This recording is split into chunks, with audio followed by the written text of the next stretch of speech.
Hello, I'm Dolly. Welcome to my YouTube video. Today I'm going to talk about planning for the holidays. So I have my tea and I have my cozy candle. I hope you'll get you something to drink and come back and join me. Let's have a visit. Okay, I want to talk about making our holidays special.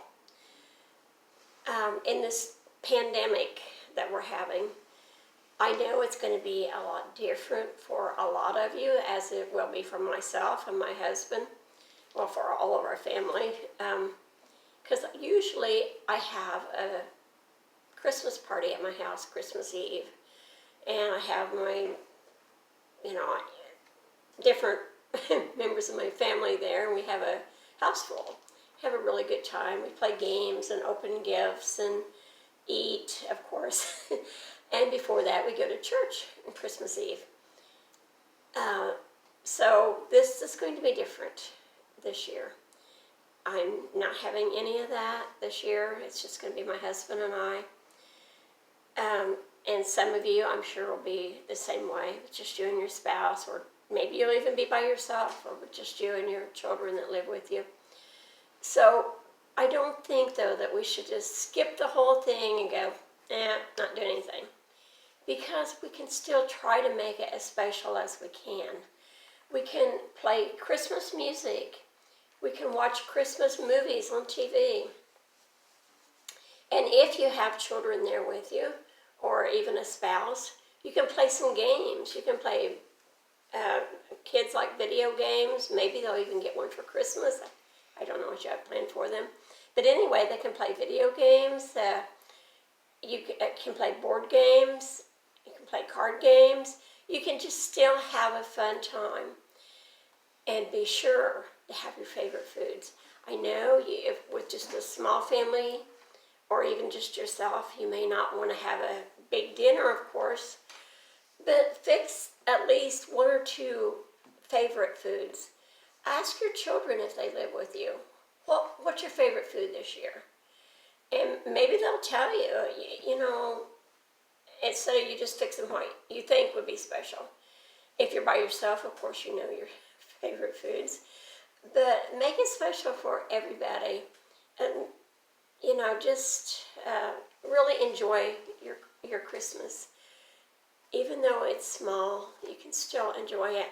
And especially bring your family into your home by phone, by video call, or texting. You can still communicate with them. Let them know how much you care about them and that you miss them being there.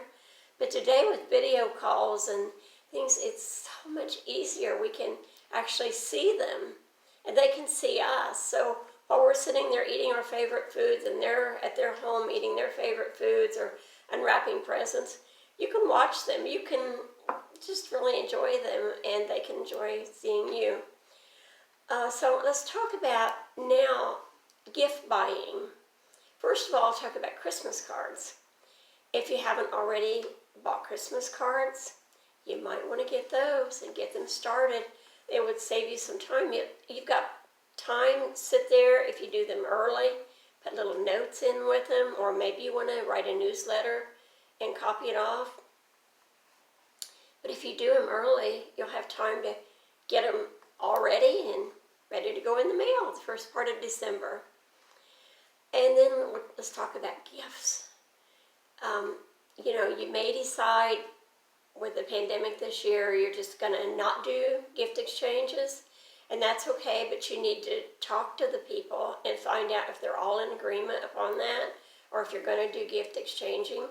Remember, if you're not going to be with them, it's going to take a little bit more time to mail a gift. So that's something to think about. Gift giving, what comes that you always need to think about is your budget. So we don't want to go over our budget, and when it comes to the first part of the year, we're looking over our new budget and bringing the bills from the Christmas.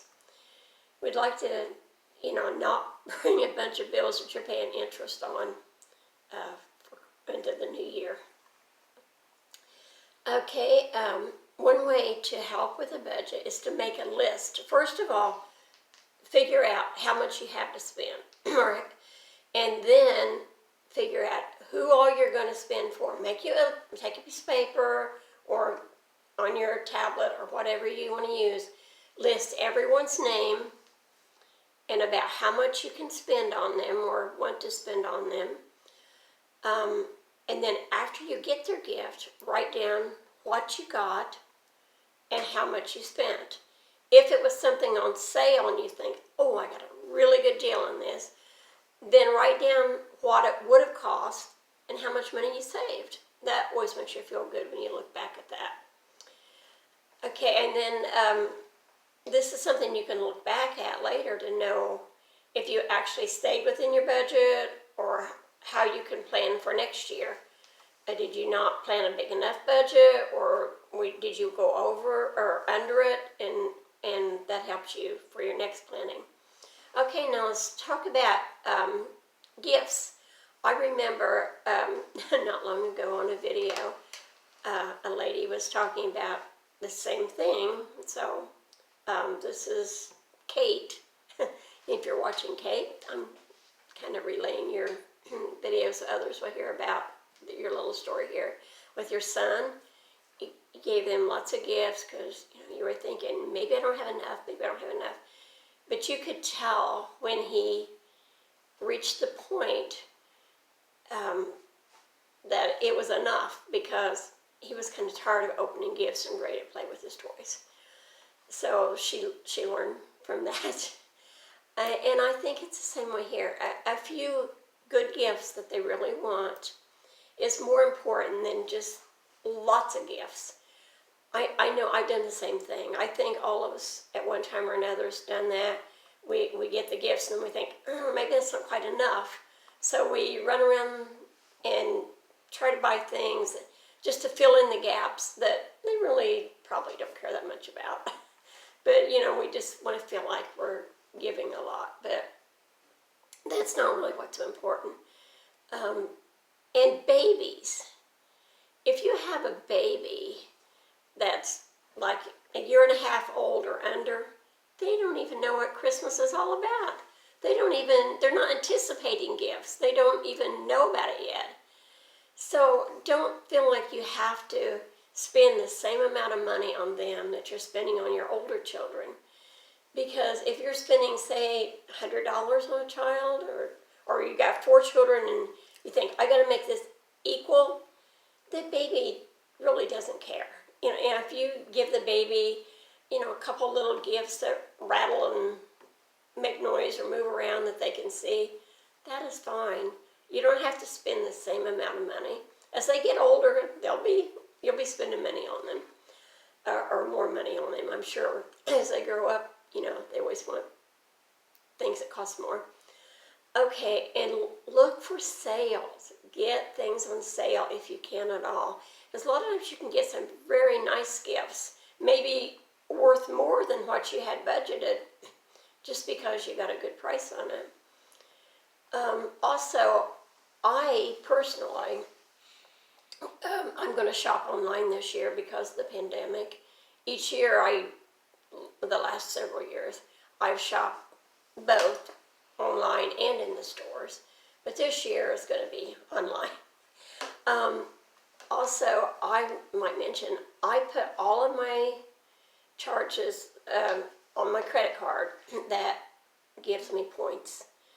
And at the end of the year, I even pay some of my bills on the credit card, so that at the end of the year, I can use up those points, turn them in for money, and that's what I use a lot for my Christmas gifts.